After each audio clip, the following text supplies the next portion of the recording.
Using our trusty requests package, let's grab all the static routes currently configured on the DevNet iOS XE sandbox. We're at the sandbox page for the iOS XE latest code version, which we've used many times in previous courses. This sandbox is always on and doesn't require a reservation. Here is the hostname and login credentials we need to access the device. Let's get started. If the previous clip on Yang seemed a little out of context, don't worry. That was just prep work for our exploration into the getroutes.py script. We begin by importing requests, which should be no surprise. Let's explore the main function next. Because the Cisco Sandbox routers use self-signed certificates, let's disable any distracting security warnings. It's also a good idea to define the API path to the managed device to avoid typing it constantly. This hostname came from the Sandbox page, as did the credentials defined here. In case you are wondering where the /restconf came from, here's a documentation sample. This string represents the root restconf resource. Next, we define our HTTP headers, and we are specifically asking for Yang model data encoded in JSON. Once again, here is a documentation snippet showing our options, which are XML and JSON. Next, we assemble the resource string. I decided to split the URL over two strings just for cleanliness. As we saw in the last clip, the IETF models had many layers of Yang containers, which leads to long URL strings.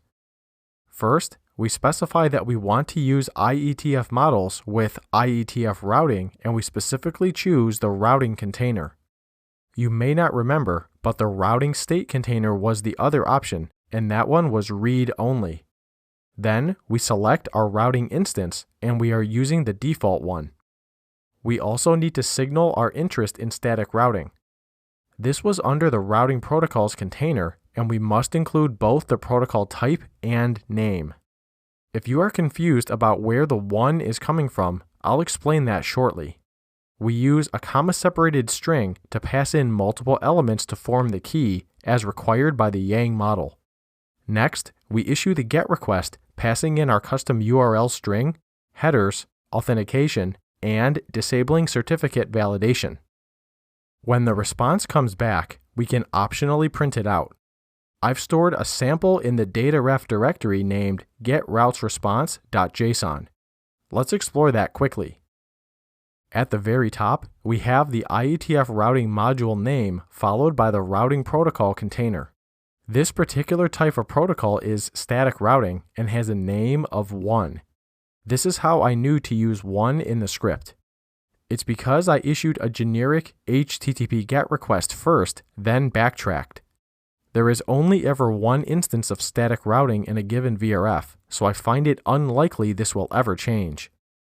Then, inside the IPv4 unicast routing container, we have a list of routes. Each route has a destination prefix in CIDR notation, which is the Yang key. Then, we have a variety of next hops, sometimes showing an outgoing interface and sometimes showing a next hop address. Based on that structure, let's print out some of the key details in a human-readable format. This for loop iterates over each route in the list, printing out the destination prefix and next hop details. For the next hop, I use the dictionary get function rather than use if-else statements just for variety. If a given next hop type isn't included, just print the empty string. Let's run the script and see what routes currently exist on the sandbox.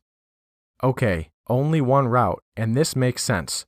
At the time of this recording, the sandbox router configuration only has a default route, but that's going to change in the next clip.